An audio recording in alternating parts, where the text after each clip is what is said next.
Hey guys, welcome to Mount&Blade Warband. This is either the third or second video you've seen on the channel, because you've obviously already seen one Mount&Blade video. This is different as it's a different game, but it's still in the same series. I believe it's set in the same location, but I do not know. I just downloaded this about 2 minutes ago. Well, not 2 minutes ago, I lie.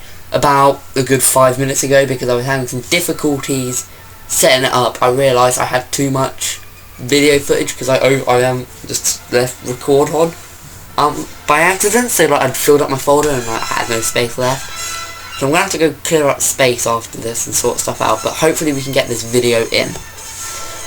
Anyway, so we're just gonna start a new game. I've not played any of Warband. I've played a ton of normal Mount&Blade. That's why I had so much information about it. I sort of knew what I was doing, but I've not played any of Warband, so hope you guys enjoy. I'm also going to read out the text because you guys missed that in the last one because I just ignored it and I started going click, click, click, click, click. So, welcome adventurer to Mount&Blade Warband. Before beginning the game, you must create your character. Remember that in the traditional medieval society depicted in the game, war and politics are usually dominated by male members of the nobility. That does not, however, mean that you should not choose to play a female character, or one who is not of noble birth. Male nobles have a somewhat easier start, but women and commoners can attain all of the same goals, and in fact may have a much more interesting, if more challenging, early game.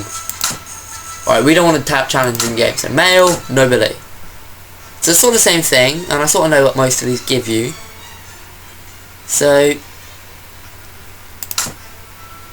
that'll do. So, I said I was going to read it. You came to the world a son of declining nobility, owning only the house. Oh wait, no.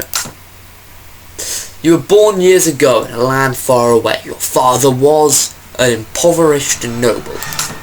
You came into the world a son of declining nobility, owning only the house in which they lived. However, despite your family's hardships, they afforded you a good education and trained you from childhood for the rigours and aristocracy and life at court. You started to learn about the world almost as soon as you could walk and talk. You spent your early life as a page at a nobleman's court. As a boy growing out of childhood, you were sent to live in the court home of one of the nobles of the land. There your first lessons were in humility, but as you waited upon the lords and ladies of the household, but from their chess games, their gossip, even the poetry of great deeds and culturally love, you quickly began to learn about the adult world of conflict and competition. You also learned from the rough games of the other children who battered each other with sticks in imitation of their elders' swords. As a young adult, your life changed as it always does. You became a squire. Though the distinction fell sudden to you somewhere along the way, you had to become a man, and the whole world seemed to change around you. When you were named squire to the noble at court, you practiced long hours with weapons, learning how to deal out hard knocks and how to take them too. You were instructed in your obligations to your lord and of your duties to those who might one day be your vassals. In addition to learning the chivalric ideal, you also learned about the less uplifting side. Old warriors' stories of ruthless power, politics, of betrayals and aspirations of men who used guile as well as valor to achieve their aims. But soon everything changed, and you decided to strike out on your own as an adventurer. What made you take this decision was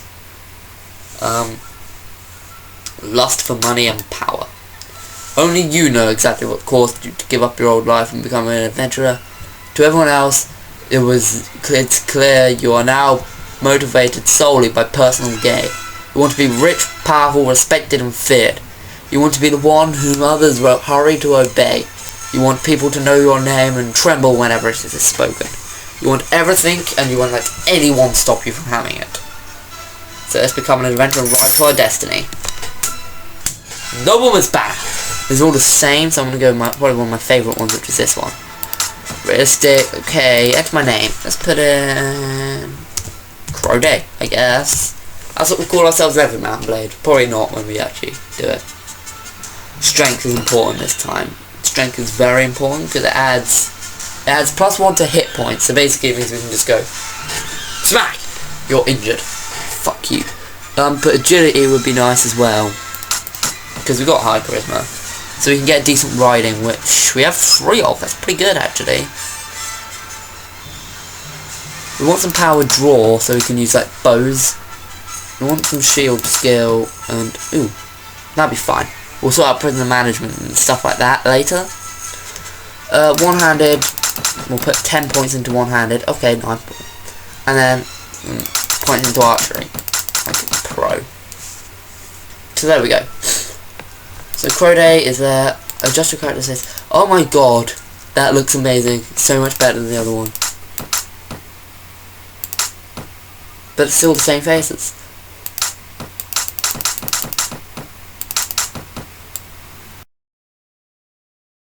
Oh my god, we can zoom out so we can see what they gave us. So they gave us a sword, a shield, a crossbow and bolts.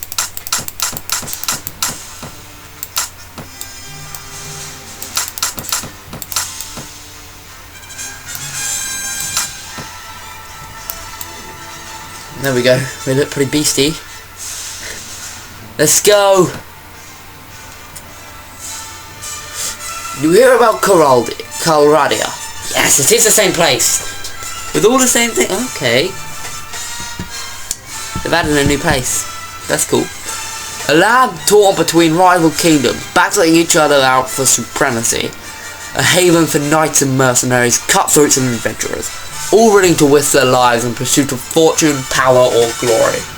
In this land, which holds great dangers and even greater opportunities, you believe you may leave your past behind and start a new life. You feel that finally, you hold the key of your destiny in your hands, free to choose as you will, and that whatever course you take, great adventures will await you. Drawn by the stories you hear about Calradia and its kingdoms, you join a caravan to Proven, Raven, Toya, Sarhoth, Jericho, shite. I'm tempted to explore the new area. Let's do that. You came with a caravan crossing the great desert to the east of Calradia. Oh, we're in the desert. The building guides choose your route carefully, leapfrogging through treacherous dune fields and across empty gravel plains to low-lying oases rich with orchards of date palms. Your great fear was that the caravan might lose its way and perish of thirst. The small bands of raiders who hovered just out of bowshot, waiting to pick off travellers, were oddly a comfort. At least water could be no more than a day's ride away. It was a great relief when the mountains came into view, and on the evening of the following day you crested a rocky pass, and in the distance you could make out the sea and the towers of chalets, silhouetted against the sunset. You're exhausted by the time you find the inner chalets, and fall asleep quickly. Whether you awake before dawn and are eager to explore your surroundings, you venture out into the streets, which are still deserted. All of a sudden you hear a sound that stabs a hair on your neck, for then the rasp of a blade sliding from its scabbard.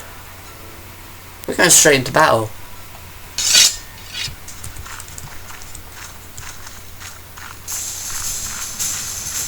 The hell? What the hell? What you want, boo?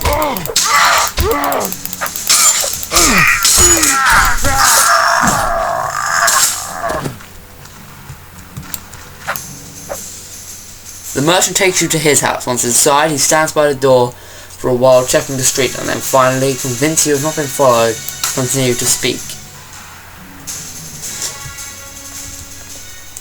Now let me explain my proposition. We've always had brigands in the hills, driven to banditry by war, debt, or love of violence. Well, recently, however, they've been getting bolder, leaving their camps in the wild and venturing into town, looking for unwary prey. The watch commander tells us it's been because of all the fighting on the frontiers, fewer men to keep an eye on the streets. But I'm not sure what to make of that, and it seems to me the most logical explanation is that the bandits have an ally inside the wall, who helps them enter unnoticed and helps them identify particularly tempting targets. Last week, you see, they took my brother. Okay.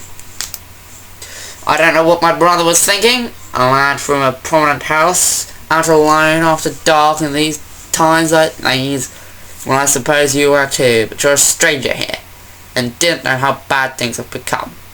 He had no such excuse but his family, so what can you do? If you don't protect your kin, then people will start thinking that you can't protect your investments either, and I can't have that. No doubt the gang will soon send word about a ransom, but I don't care to pay it.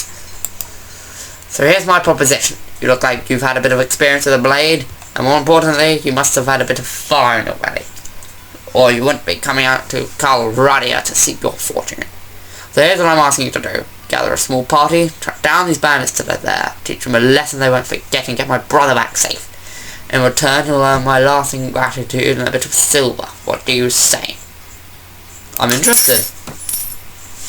You won't be able to do this by yourself though. If you try to take on the whole gang single-handedly, the hunter will become the hunted. And I'll warrant, you'll first want to round up the group of volunteers. There's always a few lads in the villages around here looking for a bit of work that's more interested in tilling the soil or hauling water. They'll follow you if you pay. So take this purse of 100 denars. Consider it an advance on your reward. Go round to the villages and use the money to hire some help. I reckon you need at least 5 men to take on these bandits. Okay. Very good, sir. I'll collect some men from the villages. Good. You can find me again in the tavern in Shiraz once you've got your group together. Then we'll speak about what to do next. Okay. Sweet. So this guy's like, yeah, you just listen to me.